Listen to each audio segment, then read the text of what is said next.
Hey everyone, RogueGold here, welcome back to the Division 2, and today, it is time to get ready for some new Master content that is about to get added to the game. If you are unaware or had forgotten, the Year 6 Season 3 finale drops next week on Tuesday, May 6th, and because of that, also if you had forgotten, now that we are under Seasons 2.0, every new season from here on out gets a Master version of the final mission. If you didn't play Master last season, these are tuned for 4 players. They often include light mechanics or different things to make them difficult challenges compared to the normal mission, but tackling this challenge is not without reason. Completion of the mission will give you a guaranteed copy of that season's new exotic item. This time around, that is going to be Birdie's Quick Fix Pack. If you did play last season though, as you might have seen, Master can be tough. And so, I wanted to come in here a week prior to try and help you all prepare for this new Master mission by sharing a couple of loadouts that might help you towards victory. Before we dive in though, there are a couple of things to keep in mind. Firstly, as of right now, we have no knowledge of what this season's Master mission will be. That includes mission location, what faction we'll be fighting, what the mechanics may be, etc. So, with that in mind, I cannot guarantee that these builds will be 100%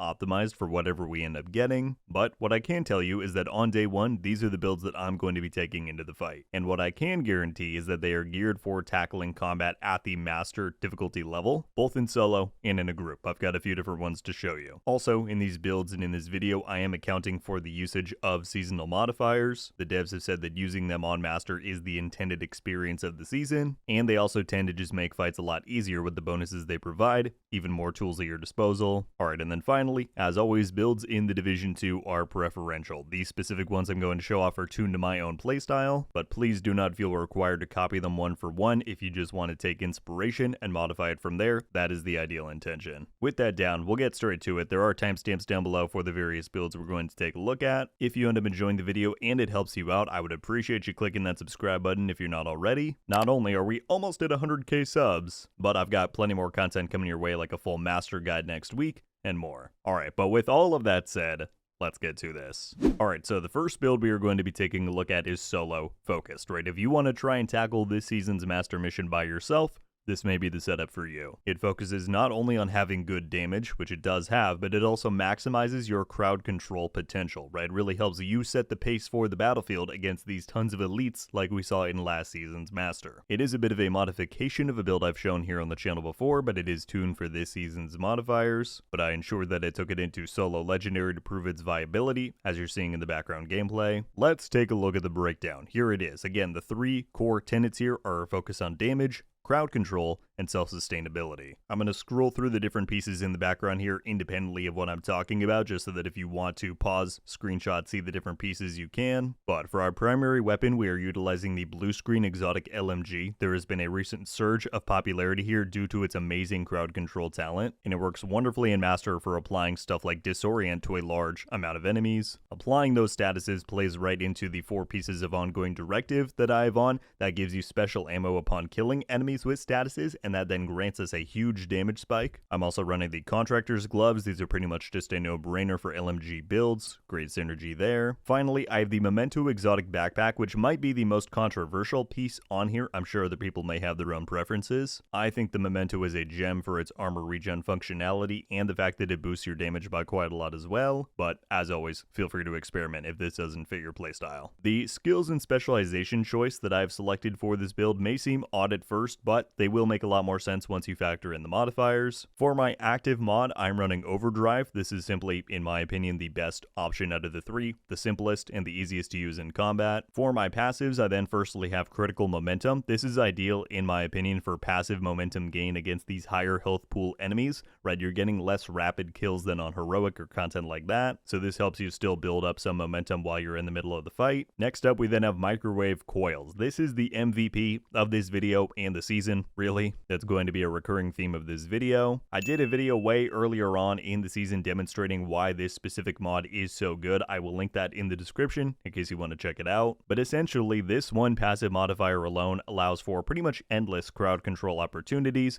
It works great on pretty much any enemy faction, because all you have to do is pulse enemies and they then have a very high chance to get a burn applied to them and you gain momentum. And so on our build specifically, not only is the blue screen applying pulse with its talent, if enemies decide to shoot my decoy, that will also pulse them, but we're then running the spotter drone as well, which is pretty much the best application of a constant pulse in the game, and as you'll notice in the gameplay for this build, that just allows you to dominate all of the enemies. My last mod on here is Overclocked Projector. It is just a nice crowd control bonus for whenever your decoy expires, you'll get that blind effect out there. Moving back to the build, hopefully that then contextualizes the decision to run Sharpshooter here. You do have to run this specialization in order to unlock the Tactician drone, and the constant pulsing at such a high uptime that this skill offers is just unbeatable in a solo environment.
Alright, our next build here is focused on group support. Whether you want to tackle Master with friends, clanmates, matchmaking, it is built to help a team succeed, whatever the circumstances. Now this is a skill build. Relying on skills is not always 100% doable in all forms of endgame content, but Master was pretty skill friendly last season. Hopefully this one will be too. Here is the breakdown. We are running the Refactor gear set, which released just this current season, but as many in the community have pointed out, this is a fantastic set to be able to split your focus between skill damage while also passively healing your team for noticeable amounts, right? This does pretty well, and running this in a group is going to greatly help out your team in those prolonged firefights the Master delivers. So I have the Capacitor Exotic AR as my primary. This is pretty much always a top pick for skill builds. If you do not have it, however, feel free to slot in the in-sync weapon talent on any weapon as an alternative. I'm then running 4 pieces of the Refactor gear set, including the chest piece, as that maximizes our team healing value thanks to the amplification talent on there. Beyond that, I then have 2 pieces of Hannah U. This gives us solid skill haste and damage buffs from its brand bonuses, and of course skill damage is doubly effective as that increases the damage of our skills but also increases our healing output. For the backpack specifically, I am running the Force Multiplier named item. This gives us perfect combined arms, and this reinforces what the ideal gameplay loop of this build is, which is that you focus entirely on damage, right? You place your skills strategically, you're shooting with your weapon, and that in turn will be giving yourself and your teammates the maximum amount of healing that Refactor has to offer. I then have the Technician specialization. That is kind of a no-brainer for this kind of a setup, but be sure to select the extra skill damage node on the perk tree, and this also then allows us to run 1 weapon damage core on the gear, given Technician gives us a free skill tier. For the skills, I have the Assault Turret and the Striker Drone. They are pretty much known as the best sustain damage skills, and these are what are going to carry those Master firefights, right? In the middle of battle, be sure to think about your turret placement, both for sidelines and enemy aggro onto that turret, and you should be doing just fine. Looking at the modifiers, we are running Overdrive once again for our active. You could mess around with Vendetta in a coordinated group. I tried this myself. Reason being, if you get skill kills on correctly marked enemies, you do share a 70% damage reduction perk with the team.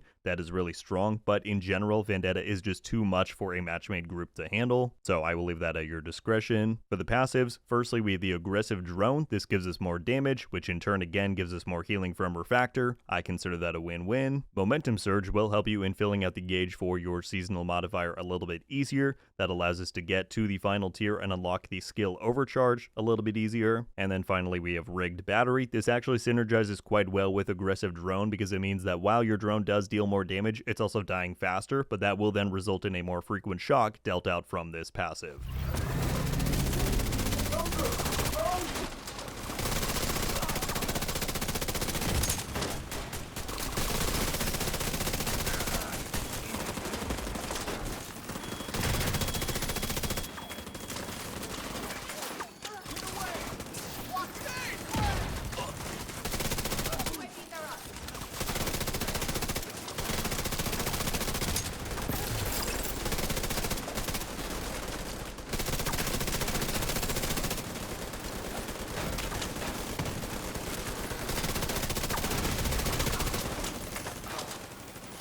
Alright, and then last but certainly not least, we are taking a look at group DPS. If you're wondering what the difference is between solo DPS and group DPS, when you're running content like Master Solo, you really need that crowd control in order to have some kind of a handle over the NPCs, right? You need to make it so that they're not constantly firing at you, given you're the only target. In a group, however, that's exactly what your teammates are for. I'm kidding, of course, but because the battlefield is a bit more balanced out, this build is scaled for less crowd control and higher direct damage, and that should help you counteract the enemy scaling that you're going to run into once more people join the fight. So here is the breakdown. You have your basic striker setup. I know, shocker. For my primary, I'm running the Lexington AR with Killer. Now just note, this is not mandatory. I know a lot of you out there do not own the Lexington. If you have the St. Elmo's Engine Exotic AR, that is a fantastic replacement. If you have any other good high-end AR, that will do you just fine. I then have 4 pieces of the striker gear set, including the chest piece. Now the chest is not always optimal, right? It increases the maximum amount of stacks that you can build, but in all content that is not always viable. But given the high health pools and prolonged fights of Master, that makes it worth it in this case, in my opinion. It worked well for me in my legendary testing. I then have the Coyote's Mask Exotic. This is a fantastic group piece to raise yours and your allies' damage. And finally, 1 piece of Cheska for the best overall damage bonus to complement the rest of this. We are aiming overall for 52% crit chance. You want to then pour the rest into crit damage. I've opted to run Sharpshooter on here as well, much like the solo DPS version. This is primarily if no one else on your team is running that Tactician Drone and Microwave Coils combo, right? That is a literal game changer. If someone on your team does already have that combo, then feel free to switch your specialization to Gunner, ideally, and in that freed up skill slot, you could run something like the Banshee Pulse or a Decoy, but on this setup, I have the Spotter Drone and the Revive Hive. The Reviver is useful for whenever you go down, or if any of your teammates go down in any poorly positioned spots, but feel free to switch that up if you'd like. Looking at the modifiers, for our active, once again, we have Overdrive, shocker. I've got Critical Momentum on here. We have a lot of crit on this build, so this works quite well to build up that passive momentum gain. Then we have the MVP of the season once again, Microwave Coils. Again, I would say this is most ideal if you are running the Sharpshooter variant of this build. If you're not, again, if another teammate already has that set up, you will still get benefit from Microwave if you run something like the Banshee Pulse or a Decoy, but you could also swap to something like Reaper Scan instead if you wanted to. Finally, I then have Critical Recovery. This is just a nice passive healing source since this build has none on its own, and especially if you're matchmaking, you never know what your teammates are going to be running. You don't want to have to rely on them if you don't have to.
Alright, well that is just about going to do it for today's video, y'all. I wanted to try my best and provide some guidance heading into the release of the new Master mission next week. I'm quite excited to see what the devs have cooked up for this one. I quite enjoyed last season's mission. Now is the time where I turn it over to you all. Whatever thoughts you might have about this video and the builds that were shown, if you have any questions about them, if you have your own recommendations for what you're going to be taking into Master, I would love to hear any and all of it down in the comments below. As always, I will do my very best to respond. Stay tuned next week for a guide on the new Master mission. If you need it, I'll certainly be working on that. Otherwise, that is just about going to do it for me today. Thank you all so much for watching.